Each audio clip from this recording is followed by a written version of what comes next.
She said that American soccer fans, most of them aren't smart. They don't know the game. They don't understand. Gio. That guy gazpacho. Forbes could take a lame gorilla, okay? Right, did you know that Arsenal died? He's got me buzzing.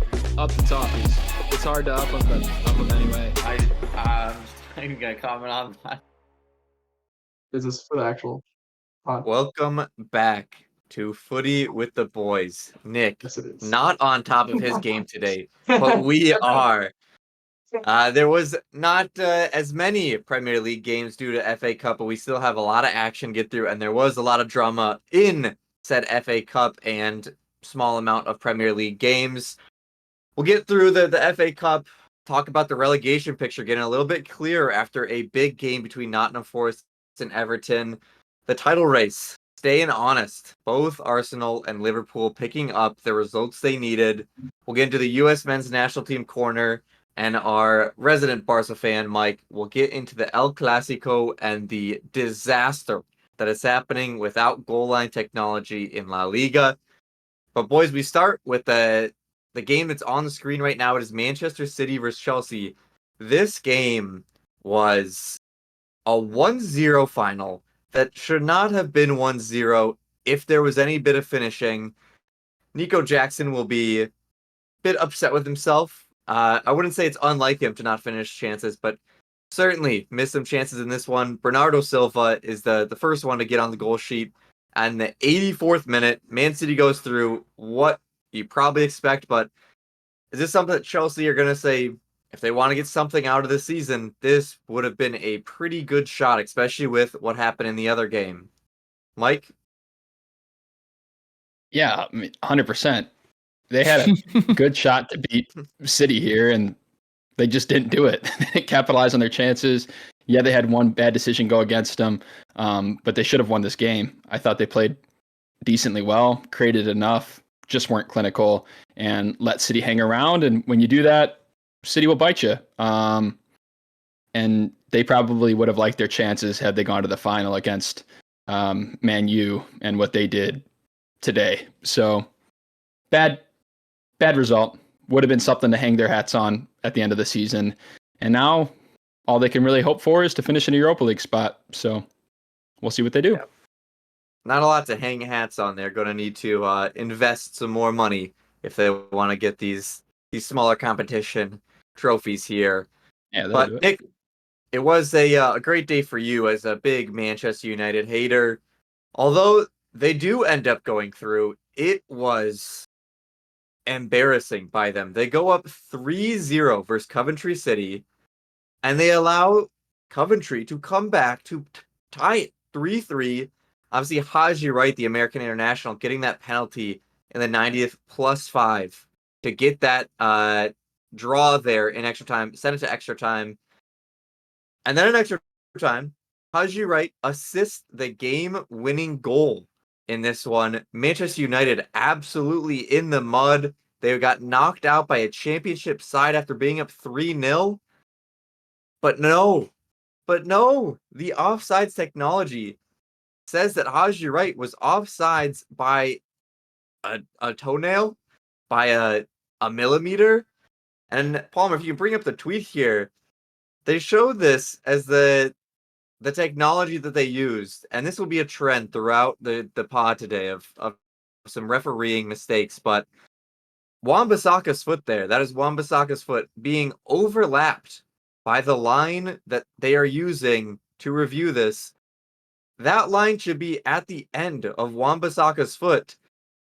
It is not. It is into his cleat, running right over it, and so that meant that Haji Wright was offsides, but like we said, a toenail, like a tiny margin. So a potential wrong offsides call that saves Manchester United here. Nick, Erik ten Hag still trying to say it's an achievement, but what do you make of this one for Manchester United? Because this is pitiful. And that's at best. Sign the extension, mail it to him. Another final, 2 years in a row. He's the ball genius. Him and Pep going head to head once again. as soon as that second Coventry goal went in, you knew what was going to happen, because that was just the right amount of luck that Coventry needed to get back into it. And there is absolutely zero mentality. And a team with a Casemiro, I mean, at center back, but still a Champions League winner, Bruno Fernandes, who people swore was the next coming of Jesus. This team has absolutely zero leaders. In fact, their worst leader is their manager. He's a moron. His press conferences are horrible, but they're also the gift that keep on giving. Man City's got to be feeling really lucky that they're not facing Coventry, because that was the only team that could have threatened them in the final. It's going to be enjoyable to watch them lose a final for sure. That being said, on the off chance that a Manchester derby goes the Red Devils' way, I would have much rather preferred Coventry to get through today. Not only for the storylines, but I can already see our second place finish coming and Man U winning an FA Cup, and all of a sudden the narratives on Twitter, they're going to pile up. So it was bad. It was a bad performance. They looked in control. A monster forehead header from Harry Maguire, showing why he's the main man in the England national team setup. So that's good for him. And yeah, they escaped by the skin of their teeth. Ten Hag celebrating the achievement, like you said in the post conference. He's the only one, because not a single player celebrated outside of like Højlund and Antony after the win. So Anthony tough. did a celebration directed at the Coventry players. You are $100 million man who needed penalties, and you had zero impact on the game. Humility. No impact on the game, by the way. The most accurate description of what is happening at Manchester United. Just zero understanding of what the situation is and what you're doing. You just got absolutely mentality rocked. is horrible. The last, 60 minutes of play, Coventry was just all over Manchester United, and Anthony wants to be disrespectful, to act like he did jack shit in that game. Absolutely wild on that one. And for Coventry, it is the most brutal way to end it. You come back from 3-0, absolutely should have a winner. Crazy offsides call that a lot of people are up in arms about. If people are still up in arms hours later, I would say it's probably not a clear and definitive error by the referee. And then you factor in that they lost on penalties, their chance at promotion last year at Wembley. I mean, it's just PTSD on a stick for Coventry fans there. A tough showing, but Manchester City will be our FA Cup final. And Mike, Leverkusen, we've been checking in with them nonstop over there in the Bundesliga. They go down in the 81st minute to Borussia Dortmund. They still find a way to not lose this one. Is it inevitable? Are they the Man City inevitable champions, but of perfection? It sure seems that way. I mean, not only do they concede in the 81st minute, Victor Boniface gets a red card around the same time, might even be exactly the same time, go down to 10 men, and they just have enough fight, belief in their story that they will not lose, that they find a winner. At the depth, you see Xabi Alonso celebrating, like a schoolboy on the sideline. He's giddy, he's excited. It's pretty cool to see. I like Dortmund, but the story is Leverkusen all this year, continues to be, and why not, dude? If we could see out a no loss, a perfect season, that'd be pretty damn cool.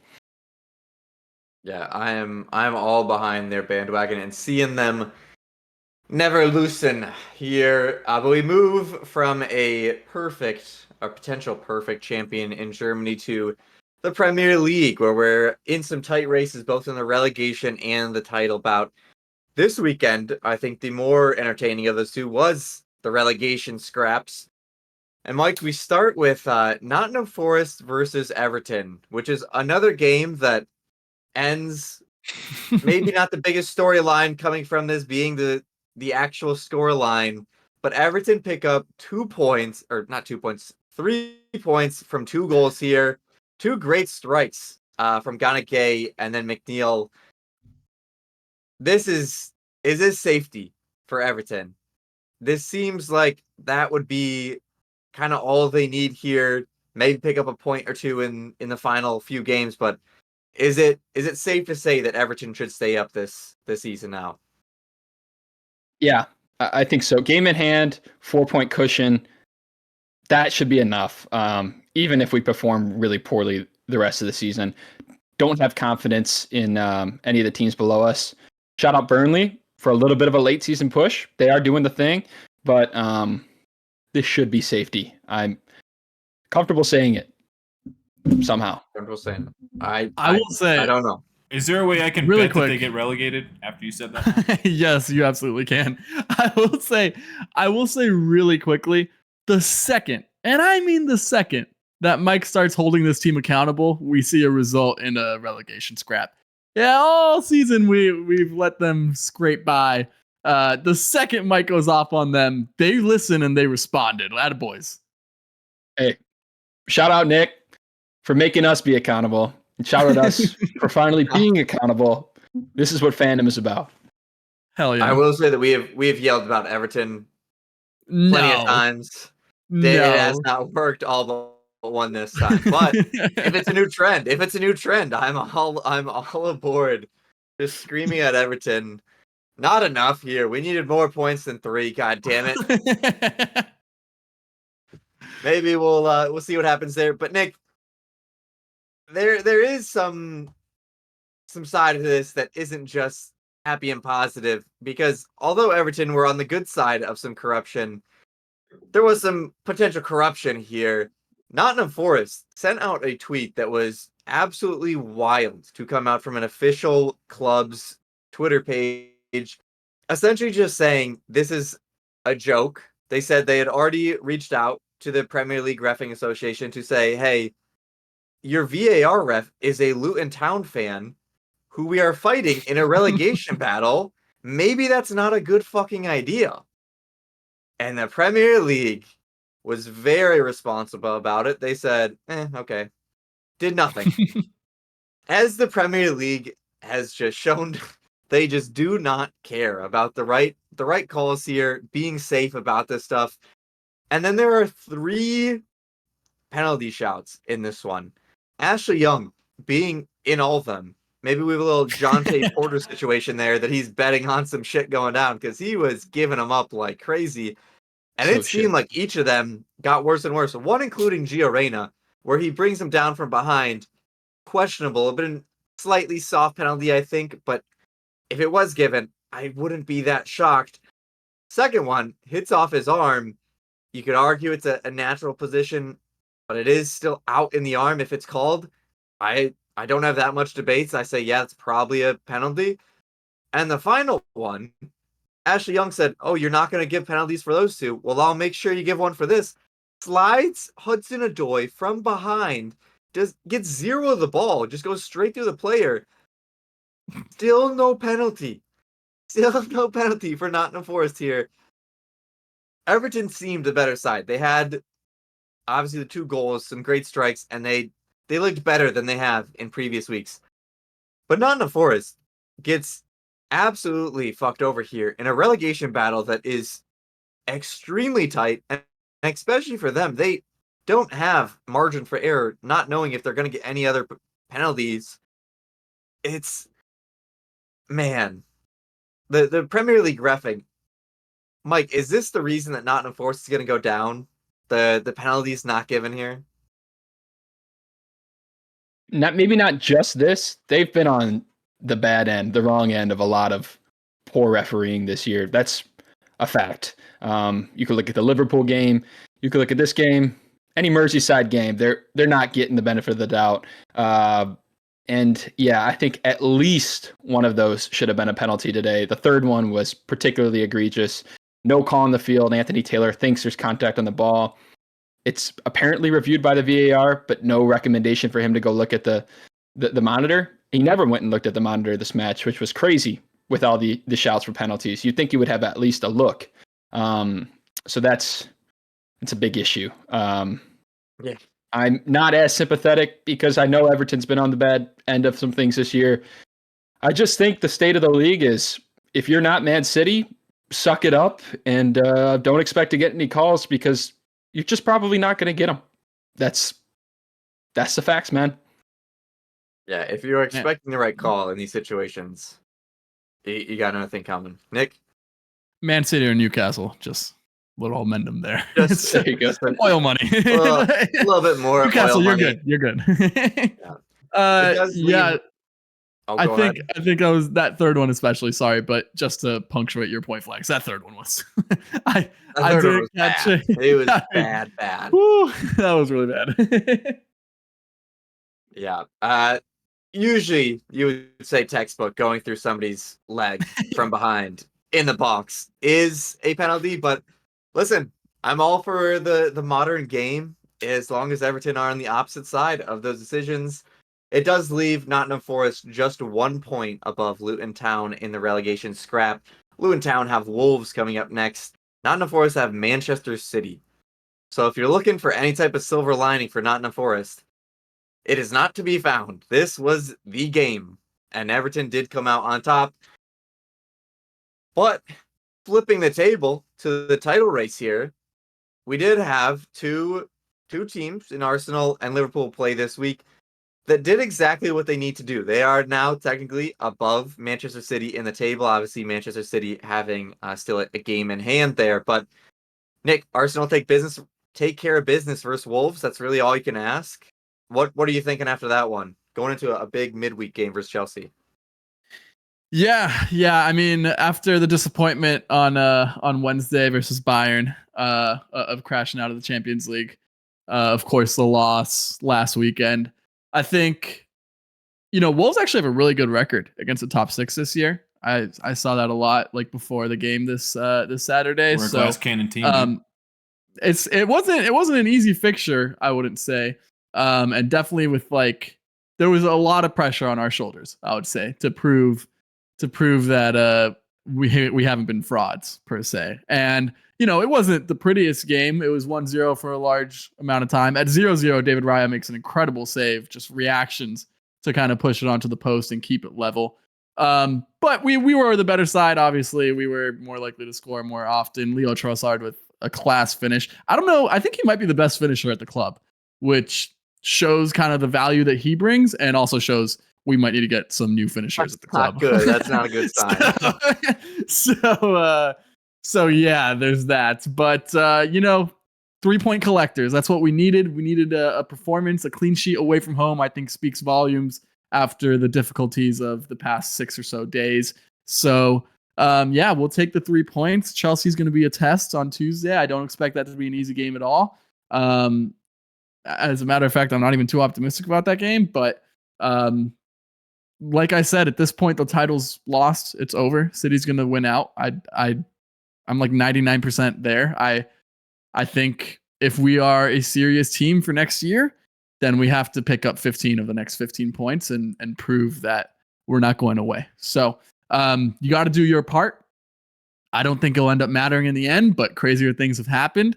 Man City yet to play Wolves, one party P's Champions League contenders. So maybe there's some hope there. So we'll see. But we're still making our European Cup facts, push right? Here, Yep. So big 3 points, big show mentality. Shout out to Declan Rice for running his ass off. Oh my God, that dude was everywhere that game.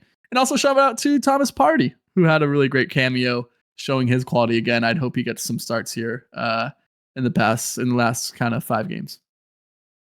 Yeah, I'm not the biggest Partey fan, but for a potential replacement of Partey, I've seen some rumors that Arsenal may be inquiring about a Frenkie de Jong, and have heard that about 60 to 70 million would do the job. Nick, if you get a midfield of Declan Rice, De Jong, and Odegaard, He's the perfect complement there. We need a guy who can progress the ball and a guy who's a high volume passer for that left center mid spot. And that's everything that Frenkie de Jong does best. It's definitely, it'll still be a lot of work rate for Dex there. Frenkie, I think, is good defensively, but I wouldn't say he's incredible. But he's definitely better than Kai Havertz, I'd say, even though I think Kai performed really well at the 8 this past weekend. So yeah, that'd be incredible. We need to fix that entire left side, really, if I'm being honest. Maybe not the left wing. I know Martinelli's had a tough season, but he's still quality. But either Timber needs to be that guy next year, or we need to sign a left back. And that left center mid spot's really important. Obviously, the striker is going to take most of the headlines this summer, but those 2 spots are just as important in my opinion. And Frankie would be. I mean, if I could pick one midfielder in the world to stick in that midfield, I'd pick him. So yes, that'd be incredible. Yeah, just one final note on Arsenal. I did see an Arsenal fan on Twitter say that he loves that Kai Havertz plays the inverted 8 role. Don't know how you play an inverted central midfielder role, but boy, I love those Arsenal fans. They know the game. They know. I don't know that guy. I don't claim him. I don't claim him. Just a great. Kai did play really well that game, though. though. Shout out to Kai as well. That midfield played really well. Maybe the best inverted 8 in the world. Oh yeah, 100%. Anyways, like we move to a team that is also in the title hunt here, and in Jurgen Klopp's last season, looking to send him out on a bang. They get a 3-1 win versus Fulham in this one, including a peach of a free kick by Trent Alexander-Arnold. 3-1 win. They take care of business. They get their 3 points. Just like Arsenal, they did what they have to do. Merseyside derby coming up. Is that a game that could trip them up here, Mike? Or what are you thinking for Liverpool's chances here, still at the title? Kind of scared, dude, because they got this win today and they did it with huge squad rotation.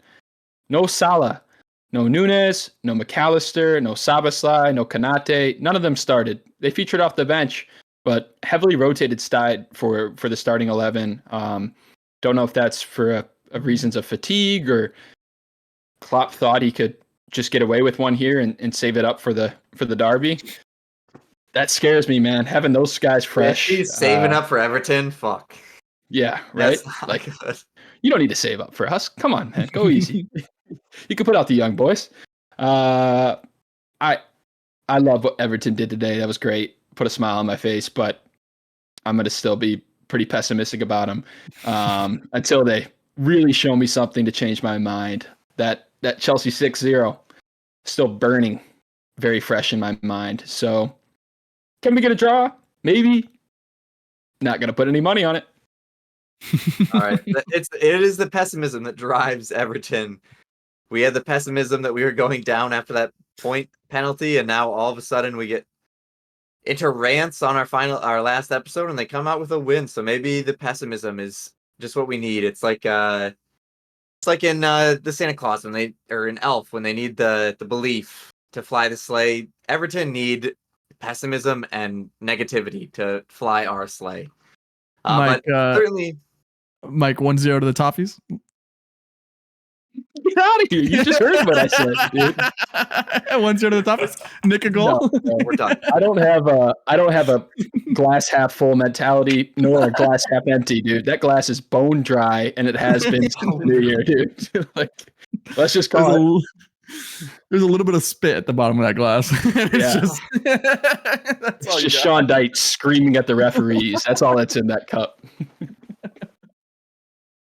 Yeah, that is not a cup that has been fruitful this year. But this Liverpool Arsenal formality, getting their 3 points, just kind of trucking along, does put some pressure on Manchester City.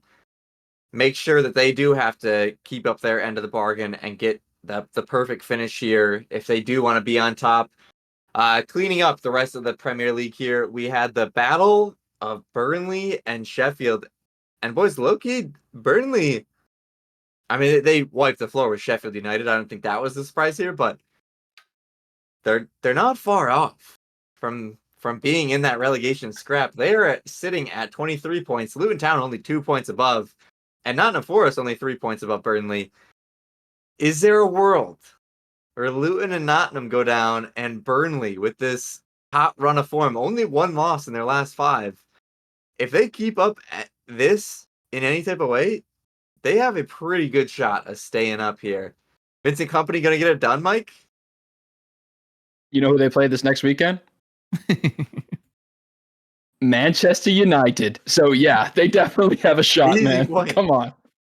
After what Coventry did to Man U, Burnley could certainly do it. So they're still a dark horse, but do they have a shot? Yeah, they do. Is that their final game against Nottingham Forest, which could, if results go Could be worth That could something. Burnley's decide it way, all. it could be the decider. That would be something for sure. Going to the other games, it was Palace with a massive win, 5-2 over West Ham. West Ham's they're just not consistent enough to be a lock in Europe. And Crystal Palace just goes crazy here. Chris Richards with a great performance in this one. And then Villa pick up a business-like 3-1 versus Bournemouth here. The Cherries not being able to get that one done there. And Tyler Adams still not back, so I think maybe that was the difference. I think if Tyler Adams is there, Villa will be quaking in their boots. But instead, they get the job done.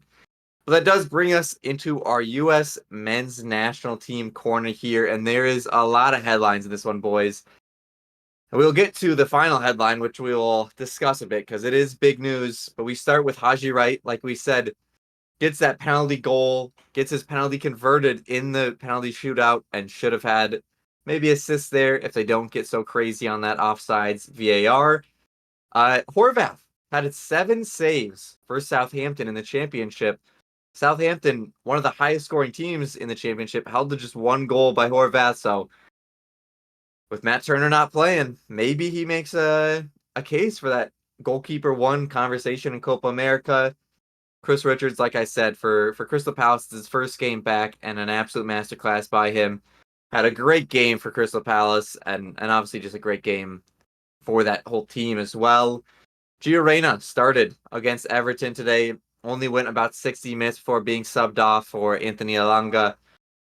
Didn't do too much, and that was A-okay this week. We did not want him to do anything too crazy, but the second he was subbed out, it did allow us as Americans to fully root against Nottingham Forest and not have any type of hope for Gio Reyna to do anything good. And then AC Milan announced that they are expecting to part ways with Stefano Pioli, the manager of AC Milan, at the end of the season. Pulisic has certainly been given a lot of rope with Pioli to just do whatever he wants, play on that right wing, cut inside, and play almost every single game. And it is done very, very good for Pulisic. He's having the greatest season of his career. Is a coaching change here, Nick? Is that going to maybe impact negatively Musa or Pulisic here? Yeah, I think it could help Musa. I think it could hurt Pulisic. My inkling is that they will try to get a manager more in the liking of like these newer guys, right? The high possession, high press kind of things, which doesn't usually allow for a lot of freedom, which I think is where Pulisic thrives when he's kind of allowed to give that roaming role. I don't think he has the highest work rates. I don't think he is as impactful, even though he can be when he's just asked to kind of recycle possession and hug touch lines. So it could be scary. I could be proven wrong. He could also be shifted to a 10, which wouldn't be bad. So there's that. That being said, he's had such a good year that you'd imagine whoever comes in, can have a plan for him. Like with a player of that talent, if you're a decent coach, you'll find out how to use him. If he kind of gets forced into a role, it could be scary, but I'm not that worried based on his success from this year. I think he's bought himself a lot of cachet. Yeah, and certainly with Rafael Leao potentially walking out the door for a big money move this summer, that left wing spot is going to be wide open, and Chukwueze has not done anything to necessarily make you think Pulisic is going to get benched for him. Josh Sargent got another assist, and then we go to the big news here, and it is not good news for the U.S. men's national team. Serginho Dest, in training for PSV, went down with a knee injury. They do not have an exact timetable on it, but they said it was a serious injury that will have an extended timetable of him being out. He'll be out for the rest of the season. And this puts in a lot of doubts for his availability for Copa America. Like, how big of a detriment is that, especially in a Greg Berhalter system that really thrives on a player like Sergiño Dest creating something because the system will not? I mean, Joe Scally might be the other option, but other than that, it's looking grim for the U.S. there on that right backside. Yeah, it's a huge loss, not only just for the position, but I think he's one of our more talented players, period. What he creates off the dribble, his overlap play with the right wing, whether that's Weah or somebody else, super dynamic play, and it definitely will be missed. Offers something that no one else does. So, yeah, you have to adjust. It's a terrible loss. It happening now instead of like right when the Copa's about to start or a few weeks before, I guess allows them to plan so they won't have to scramble as much. That's a very slight silver lining. This is bad news. So I want Greg to test it out. We do have a few friendlies beforehand. Experiment with what's working. If Joe Scally's up for it, definitely the best fit. But you have Tim Weah, who's played fullback. We saw what Weston McKennie did in the Nations League. And there's a few other names that are untested. I don't think it's going to be Weston. That one. You lost me on that one. I think it'd be more along the Tim Weah side. I'm just throwing ideas out there. But it is time to experiment. Find someone who's going to lock down that position. If it's Joe Scally, great. But if it's not working, adjust. Yeah. I think we could see maybe Tim Weah go back and Haji Wright take a wing position there. Yeah, that's what I was about to say. Is that where Greg gets his tears of joy instead of tears of sadness? Now he can start Haji on the wing and Timmy at right back. I don't hate it. I don't hate it at all. I don't hate that. Certainly that Sergiño Dest dribbles and combination play on the wing though will be severely missed. I think we saw that versus Jamaica when he was suspended. That not having him bolting up the side doing somewhat reckless and stupid things to get into the attack, it does hurt the U.S. because he is a difference maker. He can dribble through people, play balls in that are so dangerous. But listen, also, who knew we'd miss him defensively? Because Joe Scally put up a goddamn stinker, if we recall. So this was very bad news. Very, very bad news. Yeah, I will give credit to Joe Scally. He has put in some better performances for Mönchengladbach. So you'd hope that maybe it was nerves playing for the U.S. for one of the only real times he's had a start or a real chance to stake claim to it. This is going to be a shot to stake some claim for Copa America for the rest of that tournament and see what he can do. I hope he takes it with the same grace and talent that he has shown in the Bundesliga, where he has had a bright start to his career at Mönchengladbach. Well, boys, come on, check more. Come on, check more. Fuck off. Get Bring off. back check. I'm gonna end the pod right then and there. The second, I love yeah, I do like Dewan. Go green, you know, a little MSU connection there. But the second Shaq Moore is mentioned on any type of podcast, it is custom to end it immediately because it is going the wrong direction if his name's being mentioned. So we will close it here. Mike, I will leave it to you to close us out as you so eloquently do. Oh, thank you. Almost a perfect weekend. There were a lot of great matches. Everton got it done. I said this is a perfect start to the Sunday. Had El Clasico later. Coventry almost made dreams come true. It's a fun one to watch. And then Barcelona came up a little bit short. But you know what? Real Madrid is the better team at the moment. That's just the facts, Jack. And Xavi. Good bilingual. Keep bitching, man.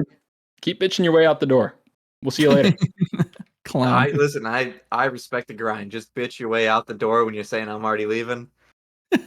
What a great man. Just complain as much as you can because there is no consequences. You're just already out. I love it. Yep. Nick, you're a veteran of the Sunday Church League soccer. What words of wisdom would you like to leave our viewers with? Nothing much. Up the Arsenal. Big game on Tuesday.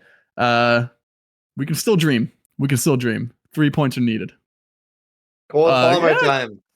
Cole Palmer did a little ghost show this past weekend, as did one Phil Foden, but that's not for me to say. Yeah, we will not say. We will not say. I won't say it. But That'd be rude. that will be it for us. That will be it for us. We didn't say it, but if people in the comments want to say it, If you know. that'll be it. Peace.